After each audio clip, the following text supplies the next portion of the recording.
হুজুররা যদি আজকে ব্লগ করতো, হুজুররা যদি একটা মিউজিক লাগাইতো ব্যাকগ্রাউন্ডে, হুজুররা যদি এই যে তার বইরে এমনি ভিডিও করতে করতে ব্লগ করতে করতে আইতো, হুজুররা যদি একজনের টান দিত, 5 জন ছবি তুলতো, হুজুররা যদি ক্যাপশন লাগতো, তাইলে আজকে আপনারা হুজুররেও মানে ওই যে দেখতে পাইতেন।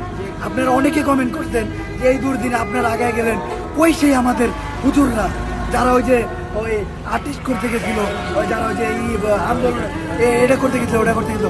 আমি এই আজকে এই জন্য শুধু ভিডিওটা করলাম এই কারণে যে হুজুরদেরকে আমি দেখাই দিলাম আমাদের বাংলাদেশের মাদ্রাসার স্টুডেন্টরা এমনভাবে অবহেলিত, এইটা মানা যায় না।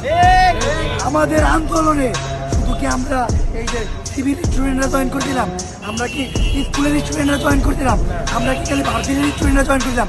মাদ্রাসার স্টুডেন্টদের অবদান কই গেল? কেউ বলছে একবার? কোনো টিভি মিডিয়া প্রচার করতে পারে নাই।